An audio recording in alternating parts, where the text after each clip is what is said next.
Hello, good morning students. आप लोगों के लिए हाइड्रोलिक्स विषय पर मैं एक लेक्चर की सीरीज पेश करने जा रहा हूं। मुझे विश्वास है कि डिप्लोमा और इंजीनियरिंग दोनों ही छात्रों को ये सीरीज का मैटर लाभकारी सिद्ध होगा। तो हम शुरू करते हैं अपना पहला लेक्चर। आज के लेक्चर का टॉपिक है हाइड्रोस्टैटिक प्रेशर यानी द्रवीय दाब। तो इस चैप्टर के अंदर बेसिक डेफिनेशन प्रेशर की आती है। प्रेशर पर force per unit area is called the pressure. इकाई क्षेत्रफल पर लगने वाला बल दाब कहलाता है। दाब की या प्रेशर की जो एमकेएस यूनिट है वो केजीएफ पर मीटर स्क्वायर कहलाती है और एसआई यूनिट जो है इसकी न्यूटन पर मीटर स्क्वायर कहलाती है। इसके बाद नेक्स्ट हेडिंग है pressure with in a liquid, जिसका अर्थ ये होगा कि द्रव किसी भी स्थान पर एकत्रित हो। जहाँ कहीं भी द्रव एकत्रित है, रुका हुआ है, तालाब में है, बाल्टी में है, जग में है, कहीं भी है, किसी टैंक में है। तो यहाँ हम एक टैंक का एग्जाम्पल लेते हैं। ये एक सिलेंड्रिकल टैंक है, बेलनाकार। इस टैंक में h गहराई तक पानी भरा हुआ है। हम टैंक की तली पर यानी इसकी फ्री सरफेस से h गहराई पर दाब का मान निकालना चाह रहे हैं। तो दाब ज्ञात करने के लिए हमको ज्ञात करना है पानी की स्वतंत्र सतह से h गहराई पर दाब, जिसके लिए एक व्यंजक यहाँ पर सिंपल डेफिनेशन से ही फार्मूला उठा लिया हमने। प्रेशर P बराबर कैपिटल P अपॉन A, जैसा यहाँ पर लिखा हुआ है। Similar same formula. यहाँ पर P रिप्रेजेंट कर रहा है फोर्स को, बल को। इसी को यहाँ पर हम कह सकते हैं वेट ऑफ ए बॉडी। तो किसी भी द्रव का भार और बल एक ही यूनिट है, इसलिए कहीं पर P यूज किया जाता है और कहीं पर कैपिटल W यूज करते हैं। तो W अपॉन A P हमारा प्रेशर हो जाएगा और P अपॉन A भी ये प्रेशर कहलाएगा। तो इस केस में अब देखिए यहाँ क्या टैंक है, इसमें H ऊंचाई तक लिक्विड भरा हुआ है। हम इसकी तली पर कंसीडर करते हैं, टैंक की तली पर। तो टैंक की तली का एरिया कैपिटल A है और टैंक की में H ऊंचाई तक पानी भरा हुआ है। तो कितना पानी जो है इस तली के ऊपर एकत्रित है, इस पानी का कुल वेट हम निकाल लेते हैं। कुल वेट निकाल लेते हैं पानी का, और ये इस एरिया A पर ये सारा वेट लगा हुआ है। तो टोटल वेट यानी W किसका? टंकी में भरे हुए पानी का वेट। तो इसका वेट कैसे निकलता है? डेंसिटी इंटू वॉल्यूम से। इसकी डेंसिटी में इसके वॉल्यूम का गुणा कर दें तो इसका वेट निकल आता है। बेसिक कंसेप्ट है। तो डेंसिटी के लिए हम यूनिट वेट लेते हैं, एकांक भार, ये भी डेंसिटी ही होता है। तो यूनिट वेट हो गया इंटू वॉल्यूम इसका। इस टैंक में भरे हुए पानी का जो वॉल्यूम होगा वो बेस एरिया इंटू हाइट के बराबर होगा। आधार का क्षेत्रफल गुणे ऊंचाई। तो आधार का क्षेत्रफल A है और ऊंचाई h है, तो A इंटू H ये वॉल्यूम हो गया। तो वॉल्यूम इंटू डेंसिटी यानी डेंसिटी इंटू वॉल्यूम, ये हमारा पूरा वेट हो गया। तो वेट अपॉन A यानी बेस एरिया, A यहाँ पर ये वाला है। तो इस तरीके से जब हम इस स्टेप को सॉल्व करेंगे तो A से A कट जाएगा, केवल बचेगा WH यानी प्रेशर P की वैल्यू आई WH। अब इसका सिंपल देखें कि इसका मतलब है कि यूनिट वेट में इस ऊंचाई का गुणा कर दो, हमको प्रेशर मिल जाएगा यहाँ पर। यानी किसी भी द्रव में उसकी स्वतंत्र सतह से H गहराई पर दाब का मान जो है WH के द्वारा दिया जाता है। इसका मतलब इसी ऊंचाई में केवल यूनिट वेट का गुणा करना होता है। तो अब हम इसको फिर से लिखते हैं, P बराबर WH, P बराबर WH, इसी को फिर से लिख लिया। यूनिट वेट W बराबर रो जी के बराबर होता है। यूनिट वेट रो जी, W का मान जो है रो इंटू जी के बराबर होता है, इसलिए W की जगह पर रो जी लिख लें तो फार्मूला बन जाएगा रो जी एच। इस तरह से प्रेशर P के दो व्यंजक बन गए, P is equal to WH और P बराबर रो जी एच। हम इन दो में से कोई सा भी फार्मूला यूज कर सकते हैं। यहाँ पर एक चीज़ और ध्यान देने की है कि प्रेशर की वैल्यू हमेशा H के प्रोपोर्शनल होती है, क्योंकि इस स्टेप में रो भी कांस्टेंट होता है और जी भी कांस्टेंट होता है। तो ये दोनों कांस्टेंट क्वांटिटी हैं किसी सेम लिक्विड के लिए, इसलिए ये केवल H पर डिपेंड, H जितना ज़्यादा होगा प्रेशर उतना ही ज़्यादा होगा, कम गहराई पर प्रेशर कम होगा। जैसे हम यहाँ पर देखें, ये हमारा स्वतंत्र सतह से H गहराई पर दाब कितना है WH, वो हमने यहाँ से यहाँ तक प्लॉट कर लिया। हम इसके आधी ऊंचाई पर जब हम पहुँच जाएंगे तो दाब इसका आधा हो जाएगा। जब हम दाब यहाँ निकालेंगे तो ऊंचाई 0 हो जाएगी, यानी H का मान 0 हो जाएगा, यानी तो दाब भी 0 हो जाएगा। इस तरीके से दाब का मान गहराई के साथ साथ बढ़ता जाता है, यानी दाब भी बढ़ता जाएगा, गहराई बढ़ती जाएगी। तो जितनी ज़्यादा गहराई होगी उतना ही ज़्यादा दाब होगा। तो ये दाब के बारे में बेसिक कॉन्सेप्ट है। दाब के संबंध में एक पास्कल ने अपना नियम प्रतिपादित किया है। पास्कल ने जो स्टेटमेंट दिया, पहले उस स्टेटमेंट को समझें कि किसी भी द्रव के अंदर कोई भी पार्टिकल कंसीडर किया जाए तो उस पार्टिकल पर चारों दिशाओं से लगने वाला दाब समान होता है। इसका अर्थ ये हुआ कि इधर से जो इधर को दाब लग रहा है वो, या बाईं तरफ से दाब लग रहा है, या बॉटम से लग रहा है, या टॉप से लग रहा है, ये सारे दाब के मान समान होते हैं। ऐसा पास्कल ने सिद्ध किया अपने नियम के द्वारा। तो पास्कल का जो ये स्टेटमेंट है, यही पास्कल्स लॉ के नाम से जाना जाता है। इन्होंने इसको सिद्ध करने के लिए किसी भी लिक्विड के अंदर एक अत्यंत सूक्ष्म पार्टिकल कंसीडर किया। अत्यंत सूक्ष्म पार्टिकल का आकार इन्होंने इमेजिन कर लिया कि ये एक प्रिज्म की तरह, ट्रेंगुलर प्रिज्म की आकार में है। ट्रेंगुलर प्रिज्म यानी ये ट्रेंगल बना हुआ है और इसकी मोटाई T है। तो ये ट्रेंगुलर प्रिज्म है T मोटाई का। इस आकार का इनका सूक्ष्म कण है। ये कण इतना ज़्यादा सूक्ष्म है कि हम उसको देख नहीं सकते, परंतु यहाँ इसको इनलार्ज करके बनाया हुआ है जिससे कि हम इसको प्रूव कर सकें। तो ये एक ट्रेंगल लिया जिसकी ट्रेंगल की भुजाएं क्रमशः A, B और C हैं। ये बिंदु हो गए ABC। AB और BC के बीच का कोण थीटा है। AB और BC के बीच का कोण ये थीटा है। हम यहाँ पर ये मान लेते हैं कि ये हॉरिजॉन्टल सरफेस है, ये वर्टिकल सरफेस है, ये इंक्लाइंड सरफेस है। तीन तरह के सरफेस हैं इसमें। इन तीनों सरफेस पर दाब भिन्न भिन्न है, ये एज्यूम कर लिया हमने अपनी तरफ से। तो हॉरिजॉन्टल सरफेस पर दाब P1, वर्टिकल पर दाब P2 और इंक्लाइंड सरफेस पर दाब P3। तो ये तीनों दाब भिन्न भिन्न हो गए और इनके मान क्रमशः P1, P2, P3 हो गए। ये तो हमने मान लिया। अब हमको इक्विलिब्रियम से, क्योंकि ये पार्टिकल इक्विलिब्रियम में है, कहीं भी मोशन नहीं कर रहा है, गति नहीं कर रहा है, इसलिए इस पर लगने वाले सभी बलों के क्षैतिज घटकों का योग 0 होगा, यानी सिग्मा H बराबर 0 होगा। तो सिग्मा H बराबर 0 इसी में अप्लाई करने पर कैसे, ये दोनों बल, तो ये वर्टिकल है, ये हॉरिजॉन्टल है, इनके कंपोनेंट करने की आवश्यकता नहीं है। ये इंक्लाइंड फोर्स है, इसके कंपोनेंट करने होंगे। जब ये हमारा दाब है P3, तो P3 की वर्टिकल से जो एंगल बनेगा वो भी थीटा होगा। जितना ये कोण होगा उतना ही ये कोण का, ये ज्योमेट्री से क्लियर है।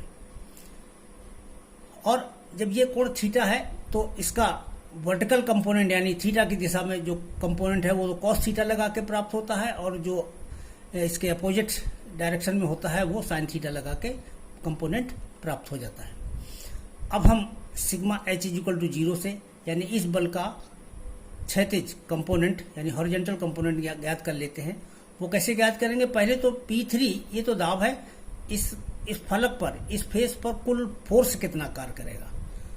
तो फोर्स ज्ञात करने के लिए प्रेशर इंटू एरिया का गुणा कर दो तो फोर्स हो जाएगा। सिंपल कंसेप्ट है, प्रेशर इंटू एरिया।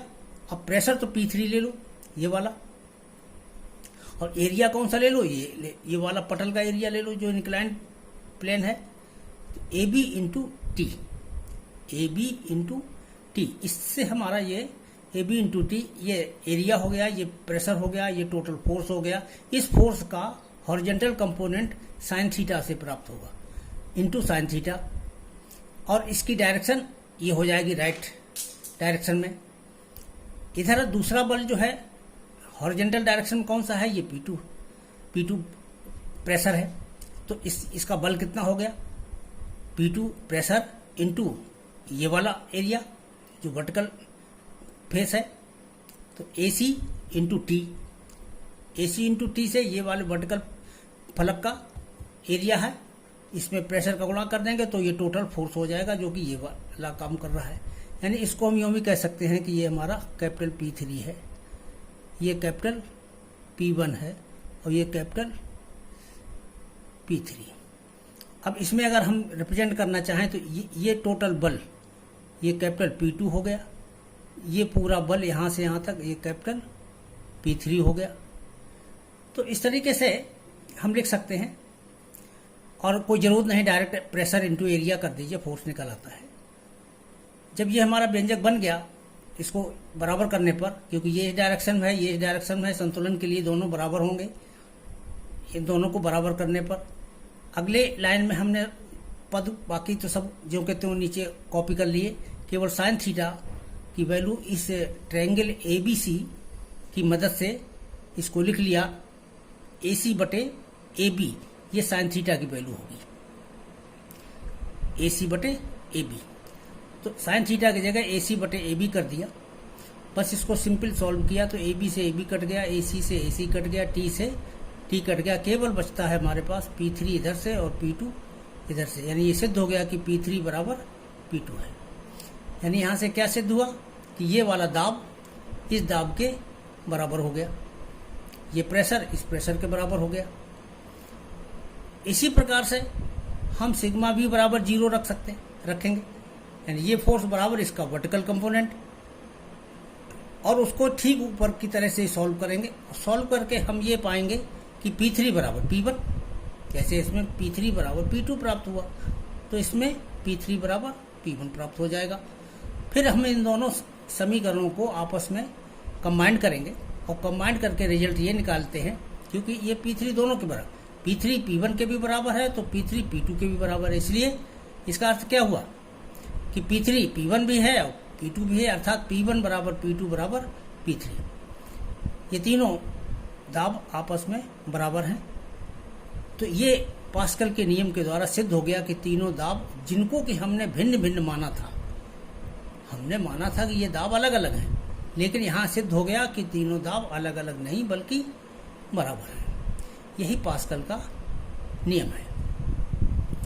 पास्कल के नियम के बाद अब हम अपने मेन टॉपिक पर आते हैं कि व्हाट इज टोटल प्रेशर। तो टोटल प्रेशर क्या है? प्रेशर इनटू एरिया, यानी किसी भी फलक पर कोई प्रेशर P कार्य कर रहा हो और वो A एरिया पर टोटल लगा हो, तो कुल पूरी सतह पर लगने वाला कुल दाब, तो नहीं कहेंगे कि दाब तो पर यूनिट एरिया ही होगा, यानी कुल बल कितना हो जाएगा, तो कुल बल प्रेशर इनटू एरिया से प्राप्त होता है। तो एक्चुअल में टोटल प्रेशर स्वयं में एक फोर्स होता है, इसकी यूनिट भी फोर्स की ही यूनिट के जैसी ही होती है, जो इसकी यूनिट है वही फोर्स की यूनिट है। तो वास्तव में इसको हम फोर्स ही मान करके या बल मान करके ही आगे हम डेरिवेशन करेंगे। शब्द केवल टोटल प्रेशर है और ये कार्य कर रहा है बल की तरह से।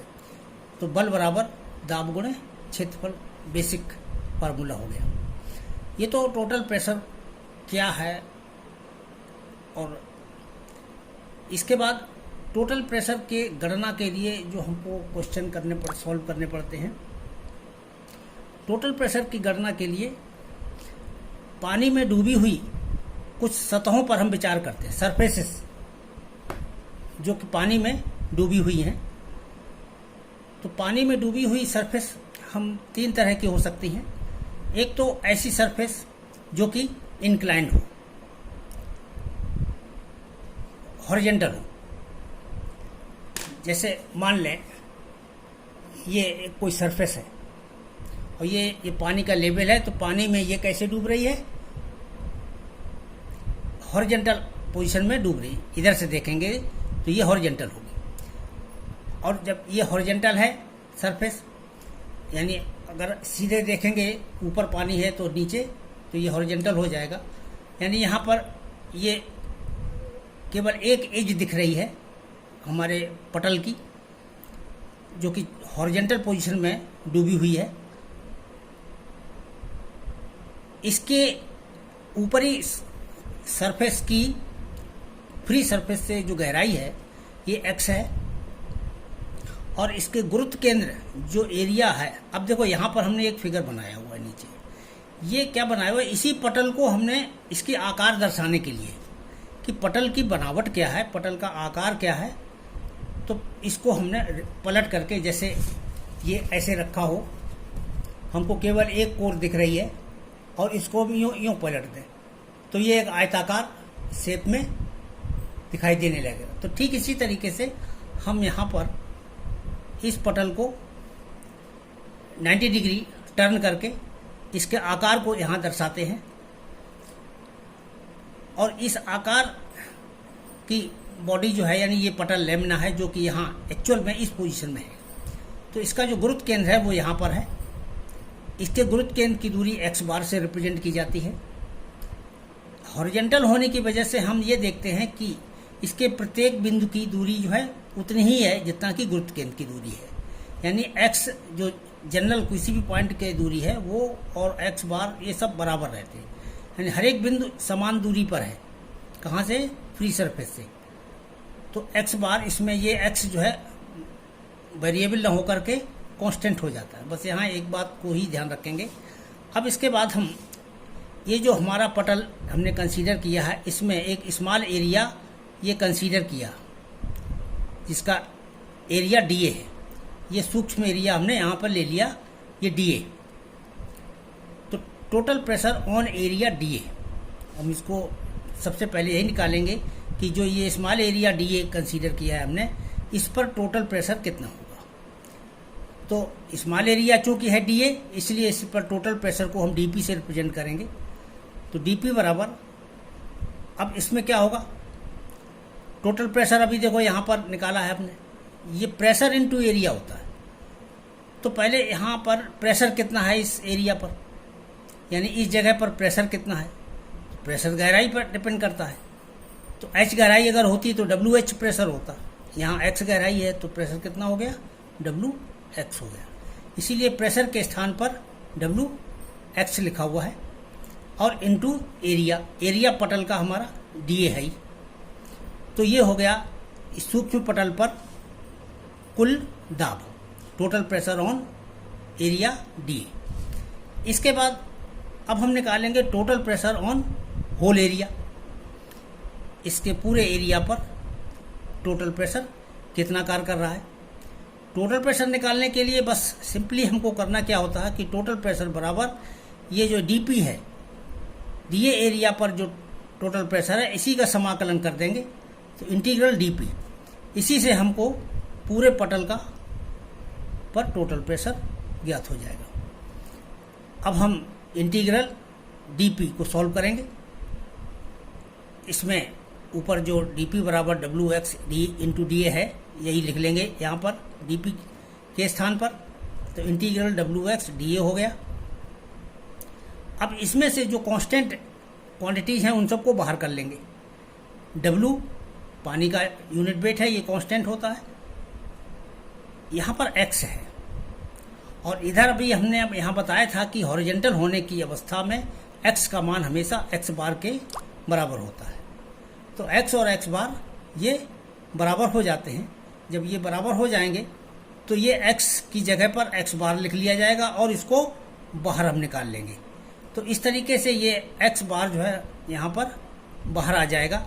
हम चाहें तो एक लाइन यहाँ पर और बढ़ा सकते हैं, इंटीग्रल w x की जगह x बार लिख लो और ये यानी पहले x का मान सब्स्टिट्यूट कर लो कि x का मान है किसके बराबर, x बार। अब इसके बाद इसमें से जो कांस्टेंट क्वांटिटीज बाहर निकाल लो, तो w और x बार दोनों ये बाहर आ गए, केवल इंटीग्रल के अंदर dA बचा। तो dA का जो इंटीग्रल है वो a होता है सिंपल। dA का मतलब सूक्ष्म एरिया और इसका समाकलन का मतलब होल एरिया। तो होल एरिया हमारा dA हो गया, a हो गया। बस हमारा डेरिवेशन प्राप्त हो गया कि P बराबर W x बार इंटू ए। इसको हम x a पहले लिख लेते हैं, x बार बाद में लिखते हैं। तो W a x bar, P बराबर W a x बार, वही रिपीट कर लिया और W की जगह पर रोजी लिख लिया। तो रोजी a x बार, यानी इसके दो फार्मूले बन गए, P बराबर W a x बार या रोजी a x बार। तो ये हमारा हॉरिजेंटल सरफेस पर टोटल प्रेशर के लिए व्यंजक स्थापित हो गया।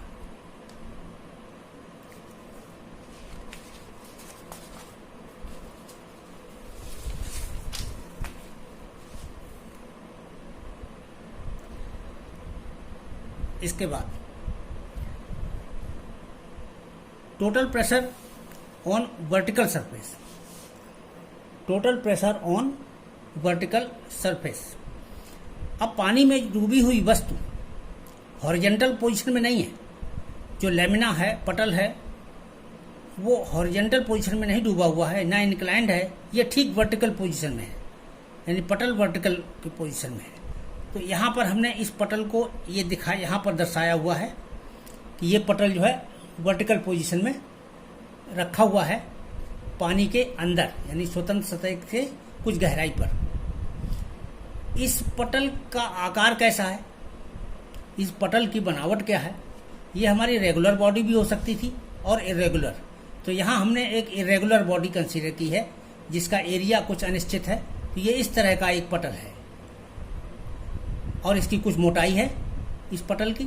तो यहाँ केवल मोटाई दिखाई दे रही है और ये पटल का सरफेस नज़र आ रही है। तो इसी पटल का जैसे ये है ऐसे रखा हो और इसको यूँ करके हम इसका चित्र बना दें घुमाकर, तो ये हमारा पटल के आकार बन जाता है।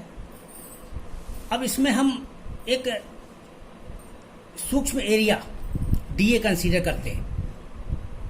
ऐसे लिया dA एरिया, और कितनी गहराई पर, यहाँ से x गहराई पर, पानी की स्वतंत्र सतह से x गहराई पर एक स्मॉल एरिया dA इसमें पहले कंसीडर किया इस पट्टी में।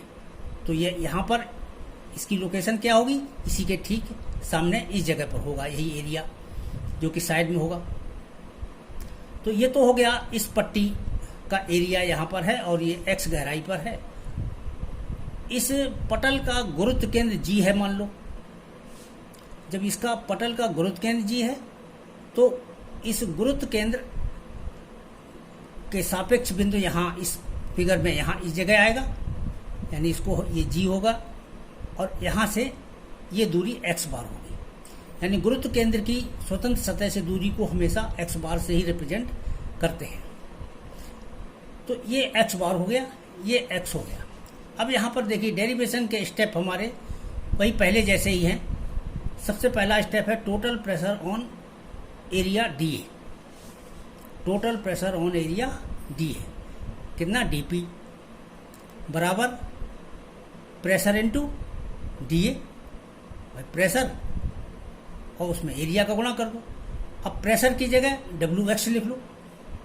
प्रेशर कितना है, W इंटू एक्स, गहराई x है तो x गहराई पर एरिया हमने कंसीडर किया है, इसलिए यहाँ पर दाब कितना हुआ, WX हो गया। तो WX प्रेशर हो गया और ये उसका एरिया है, इसलिए ये टोटल प्रेशर यहाँ से निकल गया WAX इंटू DA। ये स्टेप हमारा पिछले स्टेप की तरह से ही है जैसा कि हॉरिजॉन्टल के केस में था। यहाँ पर अगला स्टेप आएगा total pressure on whole area. अब पूरे पटल के एरिया पर टोटल प्रेशर कितना होगा। सिंपल हम इस डीपी का समाकलन कर देंगे तो टोटल प्रेशर निकल आएगा।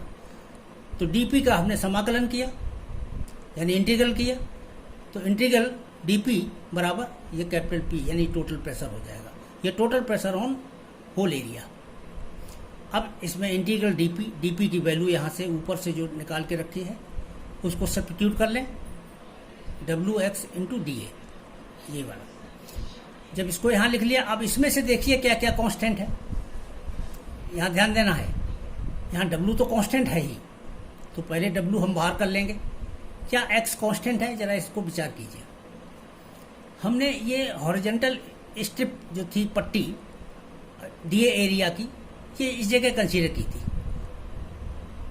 हम इसको यहाँ पर भी कंसीडर कर सकते थे, तो यहाँ कंसीडर करते तो ये एक्स हमारा थोड़ा बड़ा हो जाता। हम ये पट्टी यहाँ पर भी कंसीडर कर सकते थे, तो ये एक्स यहाँ पर, यानी एक्स हमारा इस केस में वेरिएबल है। X is not constant. Horizontal के केस में एक्स हमारा एक्स बार के बराबर कांस्टेंट हो गया था, यहाँ नहीं है। तो यहाँ इसको बाहर नहीं निकालना है, ये बात ध्यान रखना। तो केवल डब्ल्यू बाहर आएगा। अब इंटीग्रल के अंदर क्या क्या बचेगा, एक्स इंटू डी ए।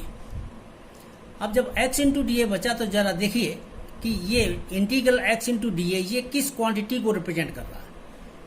ये इंपॉर्टेंट है कि इसके बारे में हम ये समझें कि ये है किस भौतिक राशि को प्रकट कर रहा है, किस फिजिकल क्वांटिटी को ये रिप्रेजेंट करता है। ये एरिया है और इस एरिया में इस x दूरी का मल्टीप्लिकेशन किया गया है। तो एरिया इंटू x उसके गुरुत्व केंद्र की दूरी यानी गुरुत्व केंद्र की दूरी का गुणा। तो कि कोई भी क्षेत्रफल और उसके गुरुत्व केंद्र की किसी अक्ष से दूरी का गुणा करने पर क्या होता है, प्राप्त होता है मूवमेंट ऑफ एरिया, क्षेत्रफल का आघूर्ण जिसको कहते हैं। तो ये हमारा एरिया का मूवमेंट हो गया, हमने क्षेत्रफल का आघूर्ण ले लिया यहाँ से, ये मूवमेंट ऑफ एरिया कहलाएगा। तो ये डीए एरिया का मूवमेंट है, यानी इसका मूवमेंट ऑफ एरिया, इस एरिया का मूवमेंट। अब जब हम मूवमेंट ऑफ एरिया का इंटीग्रल करेंगे तो आगे क्या निकलना चाहिए, होल के लिए इंटीग्रल करने का मतलब पूरे पटल का मूवमेंट ऑफ एरिया फिर कितना हो जाएगा, पूरे पटल का मूवमेंट ऑफ एरिया। इसके लिए हम व्यापक फार्मूला हम जानते हैं कि इसका टोटल एरिया इंटू इसके गुरुत्व केंद्र की फ्री सरफेस से दूरी, ये पूरे पटल का मूवमेंट ऑफ एरिया होता है। तो एरिया इंटू इसके गुरुत्व केंद्र की स्वतंत्र सतह से दूरी। तो देखिए इसका एरिया कितना है वो ए लिया जाता है, तो इसका एरिया ए ले लिया गया। जब एरिया ए ले लिया गया और इसके गुरुत्व केंद्र की दूरी एक्स बार हो गई, एक्स बार का गुणा कर दिया, तो ये हमारा पूरे सतह का मूवमेंट ऑफ एरिया हो गया। तो ए इंटू एक्स बार पूरी सतह का मूवमेंट ऑफ एरिया है। इस तरह से हमारा व्यंजक आया डब्ल्यू एक्स बार इंटू ए। इसमें हम फिर से ए को पहले लिख लेते हैं, एक्स बार बाद में लिख लेते हैं। तो यहाँ पर आ गया P बराबर डब्ल्यू ए एक्स बार, और डब्ल्यू की जगह रो जी लिख लेंगे फिर से, और रो जी लिख करके और फिर इसकी जगह रो जी हो गया, ये ए हो गया, और एक्स बार, ये दोनों वही है। तो ये फार्मूले भी बिल्कुल सेम टू सेम वही हैं जो कि हॉरिजॉन्टल लेमिना के लिए या क्षैतिज पटल के केस में प्राप्त हुए थे। तो दोनों के व्यंजक समान रहते हैं, यद्यपि डेरिवेशन का प्रोसीजर स्टेप अलग है, कंसेप्ट अलग है, परंतु इनके लिए फाइनली जो टोटल प्रेशर के रिलेशन हैं वो सेम आते हैं। हम मोस्टली एसआई यूनिट्स में इस फार्मूले का यूज करते हैं, दोनों का यूज कर सकते हैं, लेकिन इसका ज़्यादा इसको वेटेज दिया जाता है। ये हमारा हो गया total pressure on vertical surface. अब लास्ट, ये हमारा एक लेमिना है जो कि ना तो हॉरिजॉन्टल पोजीशन में डूबा हुआ है और ना वर्टिकल पोजीशन में डूबा हुआ है। ये ना तो वर्टिकल है और ना ही हॉरिजॉन्टल है, ये इंक्लाइंड पोजीशन में है। ये इंक्लाइंड है, वर्टिकल से इंक्लाइंड है या हॉरिजॉन्टल से इंक्लाइंड पोजीशन में है, हम इसके इंक्लिनेशन की लाइन को, इसकी सरफेस लाइन को आगे बढ़ा कर आगे फ्री सरफेस वाली रेखा से इसका कटान बिंदु प्राप्त करते हैं। मान लो ये कटान बिंदु टी आता है, तो ये कटान बिंदु हमको टी प्राप्त हुआ और ये सरफेस इस तरह से तिरछा डूबी हुई है। जब ये तिरछा ऐसे डूबी हुई है, इस पटल को हम सीधे यूं 90 डिग्री टर्न करके इसका आकार यहाँ बना लेते हैं कि पटल का आकार कैसा है। तो पटल का आकार हमने यहाँ पर ये बना लिया। ये लगभग इरेगुलर शेप में एक ये इस आकार का एज्यूम कर लिया हमने। इसमें इस पटल का गुरुत्व केंद्र ये है, ये बताएंगे सेंटर ऑफ प्रेशर अभी बाद में। और इसमें भी ये हमारा जो है, अब हम एक क्षैतिज पट्टी जैसे पीछे लिया था कि एक स्मॉल स्टेप, यहाँ देखिए इंक्लाइंड पोजीशन में जब ये डूबा हुआ है तो इस जगह पर हम एक हॉरिजॉन्टल स्टेप कंसीडर कर लेते हैं। हॉरिजॉन्टल स्टेप, यहाँ पर एक हॉरिजॉन्टल स्टेप कंसीडर करेंगे। ये चूंकि तिरछा हो गई है ऐसे घूम करके, इसलिए वो पट्टी जो है अब हमको इस पोजीशन में दिखाई देगी। एक्चुअल में यहाँ नहीं है, ये है तो इस पोजीशन में। जब इस पोजीशन में है तो ये हमको सीधा स्टेप क्षैतिज दिखाई देगी। इसके लिए हम एक एग्जाम्पल ले सकते हैं। सिंपली ये कागज है, इस कागज में एक हम हॉरिजॉन्टल स्ट्रिप ये कंसीडर कर लेते हैं। ये हमने हॉरिजॉन्टल स्ट्रिप कंसीडर कर ली। ये जब हम ऐसे डुबोएंगे या ऐसे तिरछा डुबोएंगे तो ये हमको कैसे दिख रही है? बिल्कुल हॉरिजॉन्टल दिख रही है। और जब इसी का हम ये ऐसे व्यू बना देंगे, ऐसे बनाएंगे, तो यहाँ से देखने में कैसे दिखेगी? यहाँ देखें, ये तिरछा दिखेगी। तो इस तरीके से यहाँ पर ये तिरछी दिख रही है। एक्चुअल में जब यहाँ पर है तो वो तिरछी नहीं है, ये क्षैतिज अवस्था में है। तो ये सूक्ष्म एरिया डीए हमारा कितनी हाइट पर है? फ्री सरफेस से एक्स गहराई पर है। एक्स गहराई पर जैसा पीछे निकाला था, सिमिलरली डेरिवेशन का स्टेप बिल्कुल सेम टू सेम होगा। Total pressure on small area DA, small area DA पर जो टोटल प्रेशर है वो डीपी लिखा जाएगा, बराबर प्रेशर इनटू एरिया। प्रेशर ये पट्टी कितनी गहराई पर कंसीडर की है तुमने? एक्स गहराई पर, इसलिए प्रेशर डब्ल्यू एक्स हो जाएगा। इसका एरिया डीए है, तो डब्ल्यू एक्स इंटू डीए, ये हमारा वही स्टेप आ जाएगा। यहाँ पर डीपी बराबर, अब यहाँ पर एक चीज़ हम इसी जगह कर सकते हैं या बाद में भी कर सकते हैं, पहले यहीं हम बता देते हैं।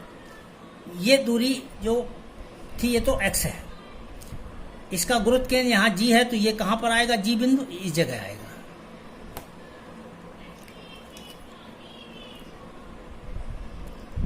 ये g यहाँ पर आएगा इसके करस्पॉन्डिंग। तो g की जो ये हाइट है ये x बार होगी। तो ये x बार है, वर्टिकल हाइट है, और ये इसकी वर्टिकल हाइट है। अब इसकी यही दूरियां जो है इंक्लाइन डिस्टेंस और हम निकाल लेते हैं कि यहां से यहां तक की कितनी दूरी है, टी तक की। ये अगर वर्टिकल हाइट x है तो इसको हमने y मान लिया और इस y को यहां पर हमने रिप्रेजेंट किया, ये y हो गया। इसी तरीके से अगर ये x बार है गुरुत्व केंद्र की दूरी वर्टिकल, तो गुरुत्व केंद्र की इंक्लाइन डिस्टेंस कितनी हो गई? ये y बार हो गई। इसको यहां से रिप्रेजेंट कर सकते हैं। इसी तरह से ये एक दाब केंद्र होता है। हमारा टोटल प्रेशर एक्चुअली यहाँ कार्य करता है। इसकी क्रिया रेखा इस जगह पर से गुजरती है, यानी यहाँ से गुजरती है। इस पॉइंट को C से रिप्रेजेंट करते हैं। तो C पॉइंट की वर्टिकल हाइट जो है वो h बार मानी जाती है और C पॉइंट की जो इंक्लाइन डिस्टेंस है वो YC से रिप्रेजेंट की जाती है।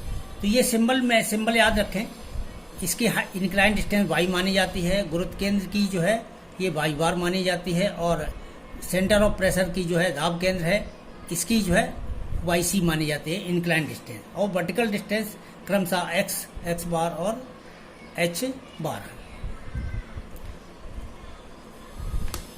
इस फार्मूले में केवल हमने क्या किया, एक्स के स्थान पर एक्स वाई में रिलेशन निकाल लिया। यहां देखिए फ्री सरफेस और बॉडी का इंक्लिनेशन जो है, लेमिना का जो इंक्लिनेशन है वो थीटा कोण पर है, यानी हॉरिजॉन्टल के साथ ये थीटा कोण पर झुका हुआ है। तो एक्स वाई में क्या रिलेशन बन गया, जरा देखिए, एक्स बटे वाई साइन थीटा हो गया ना, एक्स अपॉन वाई, ये लंब हो गया, ये कर्ण हो गया, तो ये हमारा X upon Y sine theta हो गया। बस हम इसी रिलेशन के द्वारा एक्स को वाई के पदों में ले लेते हैं, तो एक्स बराबर वाई इंटू साइन थीटा हो जाएगा। अब इसको कहीं लिख करके भी कर सकते हैं, या इतना तो कॉमन सेंस है कि एक्स अपॉन वाई बराबर साइन थीटा है, तो एक्स बराबर वाई साइन थीटा हो गया। तो एक्स बराबर वाई साइन थीटा यहाँ सब्स्टिट्यूट कर लिया। केवल इतना ही इसमें चेंज किया कि एक्स का मान हमने वाई के पदों में लिख लिया, बाकी व्यंजक हमारा वही रहेंगे। अगला स्टेप भी पहले की तरह से वही है, total pressure on whole area. इसका हम सीधे समाकलन कर देंगे डीपी का, जैसे कि पीछे भी किया है, और फिर हमने जो डीपी का फार्मूला ऊपर ड्राइव किया है उसको जो कहते हैं उतार लेंगे। अब हम जब इसको डीपी की जगह पूरा पद उतार लेंगे और इसमें से जो कांस्टेंट क्वांटिटी हैं उनको समाकलन से बाहर लिख लेंगे।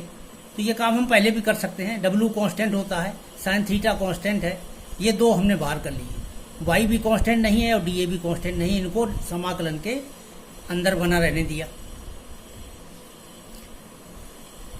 अब जब ये कांस्टेंट है तो इनको कांस्टेंट बना रहने दीजिए। इस पद को फिर से देखिए, ये किस क्वांटिटी को रिप्रेजेंट कर रहा है, एरिया डीए यहां पर है और इसमें वाई का आपने गुणा कर दिया, तो सतह के पैरेलल जो डिस्टेंस है ये वाई का गुणा किया, इसलिए इस क्षेत्रफल का ये मोमेंट हो गया, यानी क्षेत्रफल का आघूर्ण हो गया। क्षेत्रफल गुणे दूरी, क्षेत्रफल का आघूर्ण। जब क्षेत्रफल का आघूर्ण है, इसका समाकलन किया गया है, इसका अर्थ हुआ पूरे क्षेत्रफल का आघूर्ण, और पूरे क्षेत्रफल का इसी बिंदु से आघूर्ण। पूरा क्षेत्रफल कितना है, ए, पूरा क्षेत्रफल ए लिख लिया, और पूरा क्षेत्रफल ये ए लिख लिया, और ये दूरी जो है यहां से यहां तक वाई बार है, ये वाली,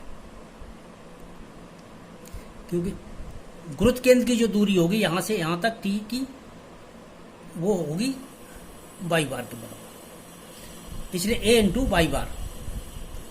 ये समाकलन का काम खत्म हो गया। बस अब इस पद को आगे सिंप्लीफाई करना है। वाई बार साइन थीटा यहां आ गया।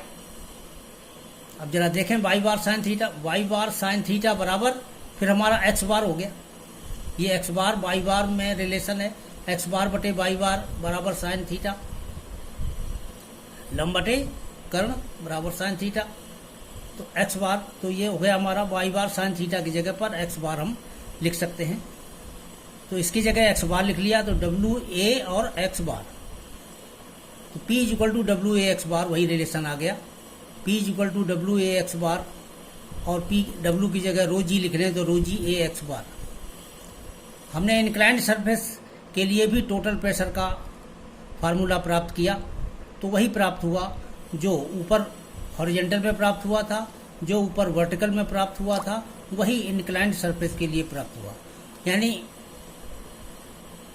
टोटल हम इस निष्कर्ष पर पहुंचेंगे ओवरऑल कि चाहे पटल या लेमिना क्षैतिज अवस्था में डूब रहा हो, चाहे वर्टिकल पोजीशन में डूब रहा हो या इंक्लाइंड पोजीशन में डूब रहा हो, उस पर लगने वाला कुल दाब यानी टोटल प्रेशर की जो वैल्यू है वो समान ही होती है, वो अलग नहीं होती, और वो सबका फार्मूला भी एक ही होता है। तो उनके लिए व्यंजक एक जैसा होता है।